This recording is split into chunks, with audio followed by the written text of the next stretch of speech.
From Hollywood, it's time now for Edmund O'Brien as Johnny Dollar. Hank Gleason at Intercommercial, Johnny. Say, did you ever hear the Caligio diamond? Doesn't strike a chord. Worth about $200,000 on the open market. It's insured and it's been stolen, right? Well, can't say definitely that it's been stolen, but it's gone. The owner's name was Benson, lived here in Hartford. Why the past tense? They found him last night in his study, murdered.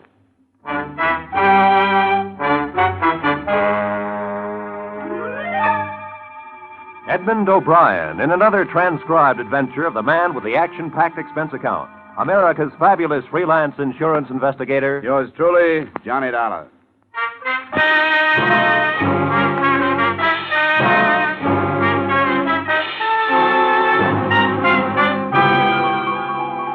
Expense account submitted by Special Investigator Johnny Dollar to the Intercommercial Insurance Companies of America, Home Offices, Hartford, Connecticut. Attention, Henry Layson. The following is an accounting of my expenditures during investigation of the Caligio diamond matter. Expense account item 1, $1.20 taxi fare to the western part of town where the better homes are situated. Mr. Charles Benson's home was back from the street and encircled with a high, well-trimmed hedge.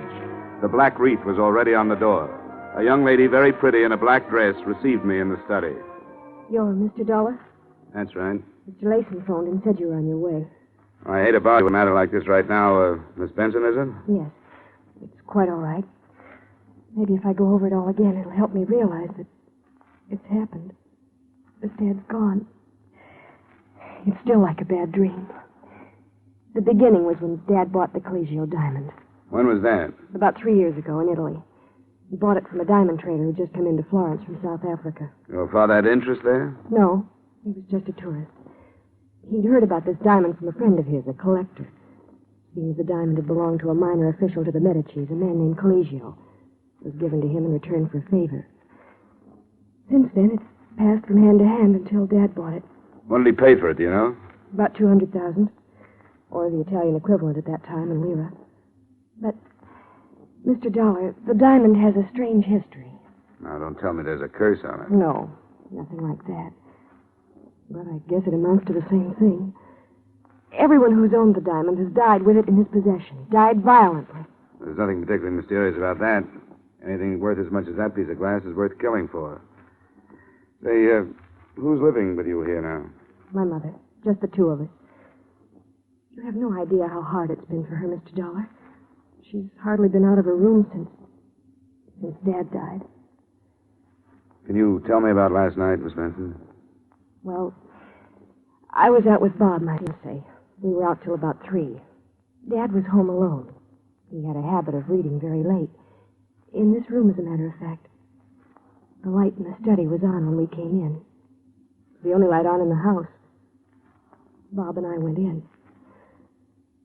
Dad's back was to the door. Please go on. He was slumped over in his chair facing the window. His book had dropped to the floor. The wall safe was wide open, and on the desk was the velvet-lined box the diamond was kept in. The diamond was gone. Dad had a bullet hole in his temple. I see. He kept the diamond right on these premises? Always. We warned him time after time not to. We told him to keep it in his safety deposit box at the bank, but he refused.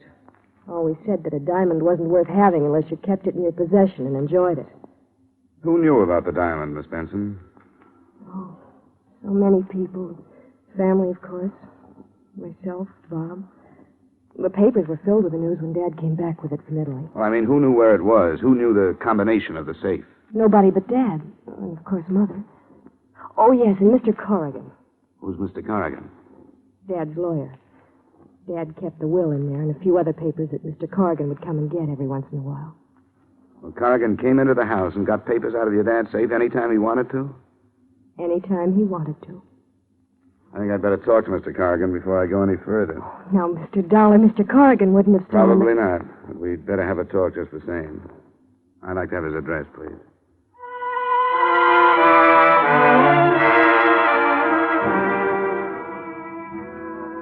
Expense account item 2, 80 cents taxi fare to Main Street where Mr. Corrigan's office was located. An elevator ride and a walk down a marble hall took me to the frosted glass door on which was printed Corrigan and Bishop, attorneys at law. I talked myself past the receptionist and the secretary and wound up refusing a cigar from Corrigan himself. You're in the insurance business? The investigation end. I understand you were Mr. Benson's lawyer. That's right. Mr. Benson had the utmost... Oh, excuse me. Yes. No, Vermont maple. Well, $45,000 is way too much. Yes, in board feet. Have them ship it from Montpelier, if that's the case. Well, have them try to get it down then. Yeah. Yes, Mr. Dollar, Mr. Benson and I were associated for about 15 years in one way or another. We went to school together. It was a terrible shock to learn of it. Oh, excuse me. Who? Oh, put him on. Harry, what's with Chicago? No, same thing. No, she's in Arizona. Arthritis. Well, a little better. You know how it is. Yeah, we'll do that. And mind left Annie. Okay, you bet, Harry. Yeah, you bet. Sure. Bye. Now, you're here about the diamond or about the life insurance policy? The diamond. Well, diamond is a very rare item. Whoever got into the safe knew the combination. I understand there weren't many who knew the combination. Well, that's true. Mr. and Mrs. Benson and myself are the only ones. I suppose I'm the prime suspect. But, of course, these safe crackers, they use a stethoscope these days. You probably know more about that than I do. Oh, excuse me. Who? Oh, yes, put him on. Yes, Jays. Oh, it is? Oh, swell. Yeah, it's a shame, isn't it? Yeah, very young man. 45. Oh, yes. Terribly upset. Well, yes, she's due here at about, any minute now. We're going to make the arrangements. Oh, I wouldn't let her go near the place, no. Well, I certainly tell her. You bet. Yeah, you bet. You bet. Yeah, bye. Well, exactly what did you want to know, Mr. Dollar? Anything that would help us locate the diamond. Well, have you talked to the police? No, I thought I'd amble around among the persons involved first. Well, as I say, you probably know more about that than I do. I wish there was something I could say, but the last time I saw George Benson was about 2 weeks ago. You think this was an outside job? Well, that's my opinion, but it's sheer speculation. Excuse me. Oh, she is? Well, send her in, please. I hope you won't mind, Mr. Dollar. That's Mrs. Benson. I'm taking you down to the dressmaker's. Oh, I see. Why don't you go out that door? Fine. Oh, thanks, Mr. Corrigan. It's quite all right. Anything else I can do, you'll let me know. You bet. I didn't leave. I stood in the little outer room and sneaked to listen through the door. There was some reason why Mr. Corrigan had rushed me out one door while Mrs. Benson came in another one. I heard some things that made the whole case of the Caligio diamond a lot more interesting. I pushed the door open a crack. Darling. Oh, Dad. You look lovely in black. I'm going out of my mind. All those people calling, having to act unhappy. Well, this is your opportunity to be a real actress. I'm awful at tears. You're beautiful. Stan, what if somebody should see us? Well, let them see us. What do I care? We're as free as birds. There's a little place down in Bermuda, a resort. I got a folder the other day. Beautiful place to have. You won't believe how beautiful. And as soon as it's proper... What about Kitty? Well, I told her before I left that I wanted a divorce.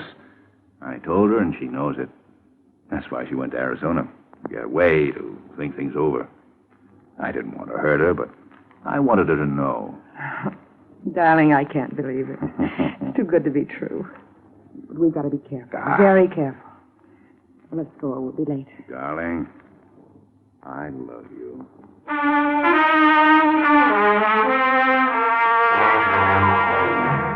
On that somewhat touching note, I quietly closed the office door, turned toward the door that would lead me out into the corridor, put my foot to a rough edge of carpet, and promptly fell flat on my face.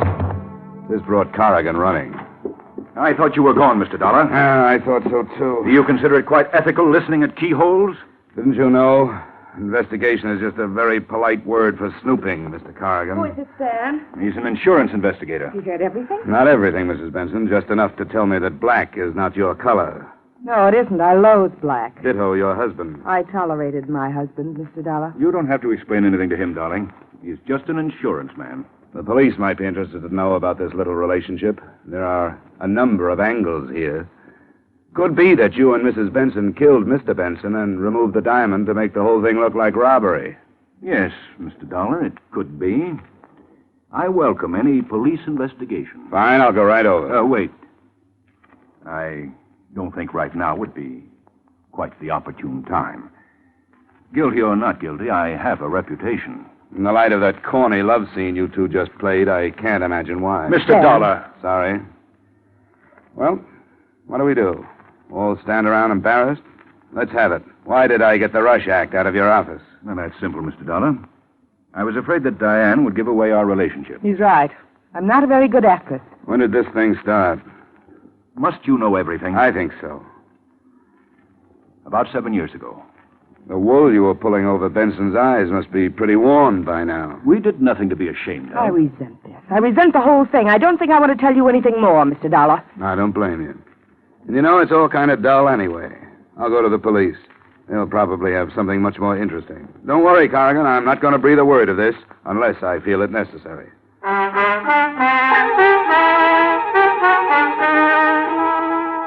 But I never made it to police headquarters. I got out in the street when a very large, very quiet man in a brown and white sports shirt stopped me. Mr. Dollar? Yes? You like some information? About what? The fifth, the tropical. I never play the ponies. These ponies you play. Hop in. Thanks. No. Oh, come on. Hop in. Is that dangerous, that steel thing in your pocket? How very discerning of you to recognize the outline. Inside. Right. Okay, Bunny. Relax, Dollar. Where are we going? You're going to sleep.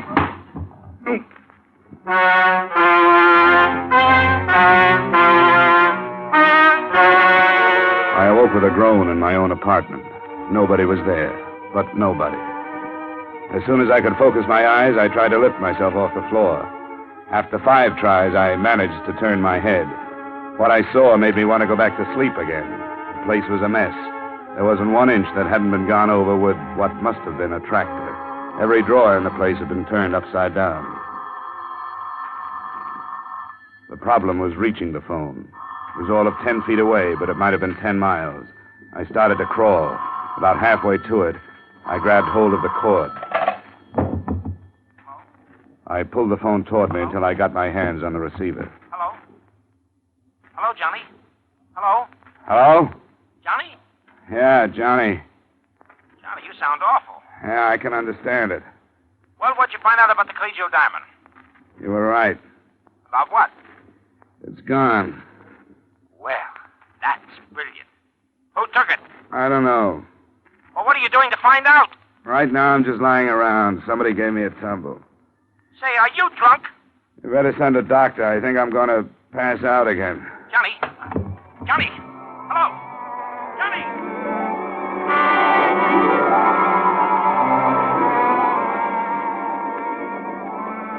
Johnny, I can't talk to you now. I'm not on the phone. I'm here. Huh? Oh. You look funny with 4 heads. Well, I might as well put this phone up. Oh, come on. Stop that nonsense. Now, look, I hate to bother you with business, but what happened to you? I'll tell it all to the police. You think I want the police in on this? Well, why keep them out? Publicity for the company. I want the public to think Intercommercial is able to take care of itself. Now, come on, what happened? Somebody asked me for a ride. Asked me if I wanted a ride. Then they gave it to me. Well, it looks like they were looking for something. Did you have something they might have been looking for? If I had something they were looking for, I wouldn't know it. But they must have thought I had something they were... Look, I'm going round and round already. Ask me no questions. Have you got any idea what it might be they were looking for? Maybe the diamond. Yeah, say, maybe the diamond. See, that's right, that could be. Now go away. Well, we'll take you off the case and put someone else on, so you can have a nice rest. Oh, no, you don't. Well, I thought that would pep you up. Yeah, money always does. Now get out of here and let me fasten my head back on. You want something? Yeah. Get me an aspirin. Hello? Mr. Dollar? Yeah? This is Betty. Betty Benson. Oh, yeah, sure. How are you? Mr. Dollar, the police have just been here. What happened? They found the gun that killed Dad. Oh, good. Where was it? In my purse.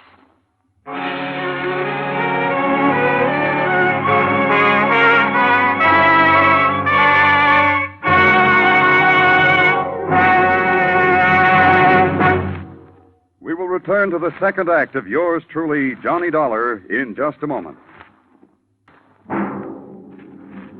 Now, with our star, Edmund O'Brien, we return to the second act of yours truly, Johnny Dollar.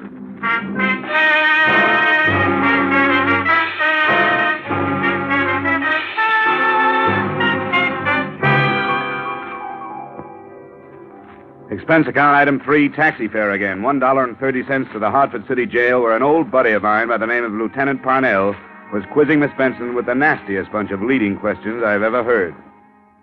Now, why did you kill your father, Miss Benson? Oh, come on. We'll make it much easier for you if you'll only... Hey, Parnell. Come on, give her a break. Oh, the insurance man. I wondered when you'd be over. Hey, what happened to your head? When I find out, I'll let you know.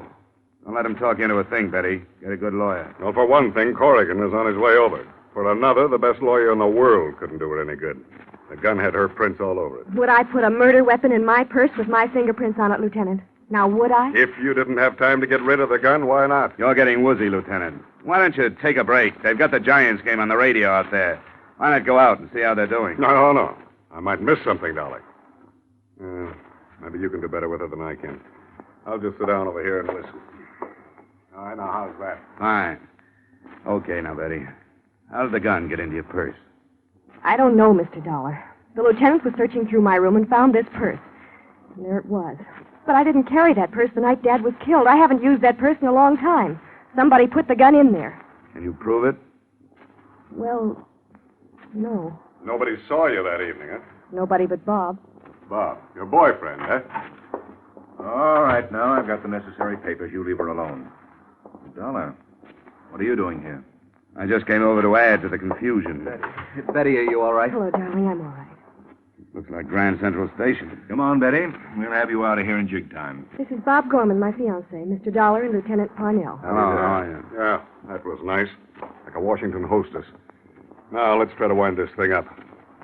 Mr. Corrigan, were you anywhere in the vicinity of the Benson home the night Mr. Benson was murdered? Absolutely not. Oh, yes, you were. You were visiting Betty's mother. That's a deliberate lie. I was nowhere near... I don't know why I'm submitting to intimidation from you, Gorman. Seems to be a little difference of opinion here, Lieutenant. Mm-hmm. You were quite a comfort to Mrs. Benson during the period of her bereavement, weren't you, Corrigan? I refuse to answer on the grounds that it might incriminate me. You're darn right it would incriminate you. The way you've been carrying on with Mrs. Benson, everybody knows about Bob. it. No, I'm going to get it off my chest. Betty's father was no sooner dead than he was hustling Mrs. Benson this place and that Why, place. you young... Temper, Mr. Corrigan. Let's save that for the jury. He can't make accusations like that. They aren't just accusations, Mr. Corrigan. They're true. Nobody had a better reason to kill Dad than you did. Love, huh? Say, anybody in this room happen to know where the Caligio diamond is? No. Huh. I didn't think so. But if you'd Mr. like to know Corrigan, my I idea- perfectly well that... I just wanted to say goodbye. Okay, now go ahead. If Mr. you'd like to know Corrigan, why you know they perfectly well get that that the way, only now, reason wait. Expense account item 4, $12.20 miscellaneous taxi fares all over the place. I went on a little visit to Corrigan's apartment and found something of interest. A little slip of paper on which was written, in the highest form of legal language, of course, I owe you $2,000, George Benson. I worked my way into Bob Gorman's apartment. There I found a bill from the Garant Detective Agency. Then to police headquarters again, where I found a picture of a man who was tall and thin and had a little, well-trimmed mustache. Then I went home, where I found a man who was tall, thin, and had a little, well-trimmed mustache. He was drinking my bourbon. You're drinking my bourbon. It's lousy bourbon. Look what you did to my head. It's an improvement. All right, what do you want? The diamond. What else? I don't have it. I don't believe it. Well, search the place. I already did. Well, I guess that does it. I'll see you later. Don't go. Out of the way. I said don't go. You crazy... Okay. Drop the gun. Let go. Now, sit down and finish your drink. I didn't come here alone. If I'm not downstairs in 3 minutes, you'll come up. The more the merrier. Who do you work for? Myself. That's right, friend. I want all the excuse I can get to beat the pulp out of you. Go on. Now cut it. Who do you work for? Corrigan. What's the deal? He wanted me to get the gun. So you planted it in Betty's purse? I didn't. And I didn't kill Benson either. I went to get the gun, but it was gone. And I thought you had it, but you didn't have it. So you were working for Corrigan? Yeah. Okay. Now let's start all over again. Who do you work for? I told you, Corrigan. This isn't going to be much fun for you, friend. Now listen, lay off of me. I'm telling you the truth. I tell you the truth, and you keep on hitting me. Now, that ain't fair. Who do you work for? Oh, okay. Mrs. Benson. What's the deal? She hired me to get the diamond. Why? She killed her husband so she'd get away with Corrigan. She wanted me to break in and get the diamond so it looked like robbery, see? Robbery and murder, see? Here we go again. Will you leave me be? I can keep this up all night if I have to. Why don't you tell me who you think I work for, then, instead of beating up on me? I want to hear it from you. Look, chum, since you knocked me on the head, I get spells of bad temper. All right. All right. The Garand Detective Agency. Now we're getting someplace, Vic. How did you know my name? Well, it's a byword in every precinct police station from here to Ishpeming. You were hired by Bob Gorman. I was hired by Bob Gorman. You killed Benson. I don't know who killed Benson. What were you hired for? To get the diamond. Bob's got it in his apartment. Do I start working on you No, again? no. Don't act so tough now. Well, who's got the diamond? Corrigan. Well, look, if you've got all the answers, what are you asking me for? Vic, my boy, I'm amazed. I've seen liars in my time, but I've never run across anything like you. How can you do it with such a straight face, huh? Years of practice. Now, I'll tell you the truth as you see it. Don't you hit me no more now. Bob Gorman hired you. That's the truth, all right, and he hired you to get the diamond. But you didn't find the diamond there. You found Benson dead. I walked in there. I'm telling you, I was never more surprised in my life. There was Benson in that chair. Well, I hired out to do a lot of things. But murder, that's not for me. There ain't money enough in the world to make me commit murder. Slugging, you do. For good money. Vic, I'm not interested in who killed Benson. Personally, I don't think you know. I want to know where the diamond is. How do I know where the diamond is? It was gone when I got there. I thought you had it. That's why I slugged you. Period. All right, Vic. I'm tired. I got a splitting headache. Finish your drink and get out of here. No, thanks. It really is lousy bourbon.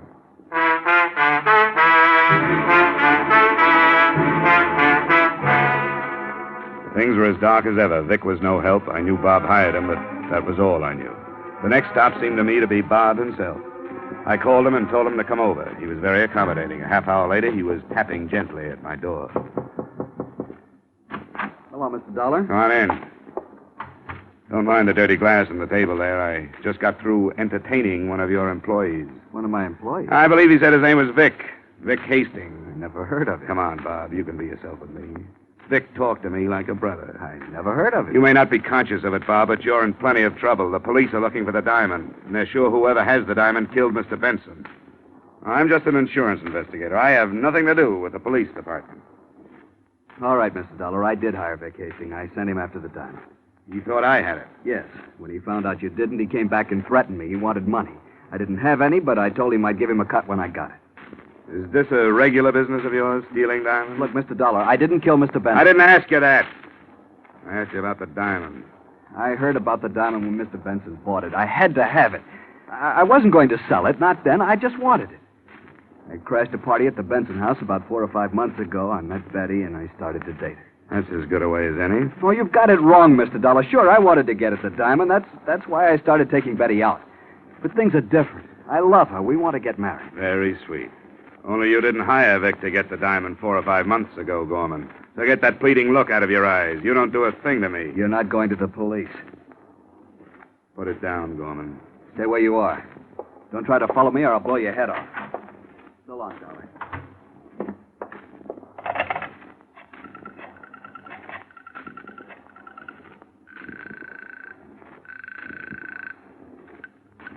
Parnell speaking. This is Dollar, Lieutenant. Better send out a code 1 on Bob Gorman. What's he wanted for? Well, you can call it suspicion of murder.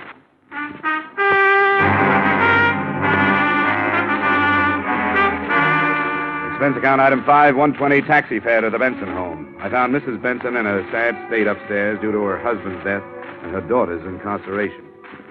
Why must you pester me about a thing like this now, Mr. Dollar? Haven't you any consideration? Sorry, Mrs. Benson, but it's a job. The sooner we get over this hurdle, the better off we are. Now, I know all about your relationship with Corrigan. All of that has nothing to do with the case. Well, perhaps not. I know who killed my husband, and I know why, and I know who has the diamond. Who? I can't prove it. I couldn't take it into a court of law. Well, let me worry about that. What's your idea, Mrs. Benson? Bob Gorman. Why do you think he did it? He has a violent temper. He hated George, hated him like poison. George never wanted him to marry Betty. Sorry, that motive doesn't click with me. Now, let me tell you who killed your husband. You and Corrigan. How dare you? wanted to get rid of him. You two were the only ones who knew the combination of the safe. You took the diamond and killed Benson. Why, you... And you planted the gun in Betty's purse. Do you mean to suggest that I would try to make my own daughter out to be a murderess? That's just what you hoped the police would think. That if anybody were framing your daughter, it wouldn't be you. You knew the police would clear Betty because she was nowhere near the house when the murder occurred. And you thought they'd assume that Bob Gorman planted the gun in Betty's purse. That's a lie. Come on, Mrs. Benson. It's all out in the open now. Stay where you are, Dollar. Corrigan. I was expecting it. You're pretty good at this business of investigation, aren't you? It's a shame to have to end such a brilliant career. That's the way it goes. Here today, gone tomorrow. You aren't going to mess up Mrs. Benson's pretty bedroom, are you? Not at all. We'll just go out the back way. Open the door, Dollar. Glad to. After you. He's all right, Mrs. Benson. Come on, get up, Corrigan. The lieutenant is waiting.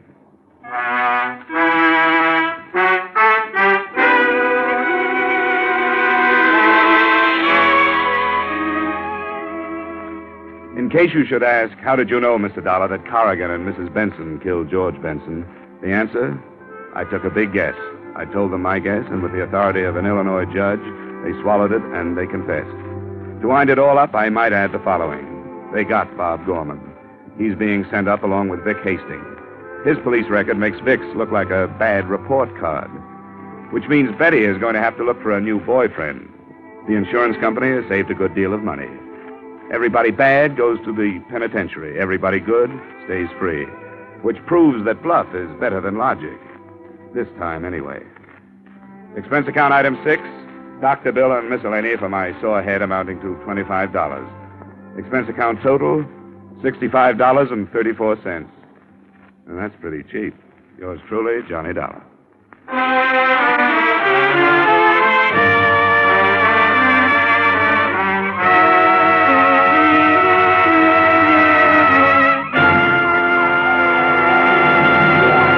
Yours truly, Johnny Dollar, stars Edmund O'Brien in the title role. Is written by Gil Dowd and David Ellis, with music composed and conducted by Leith Stevens.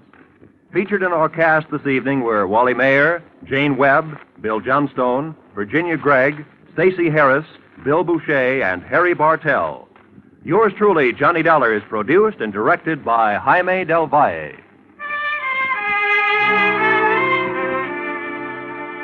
Join us again next week at the same time when, from Hollywood, Edmund O'Brien returns in another transcribed adventure of... Yours truly, Johnny Dollar.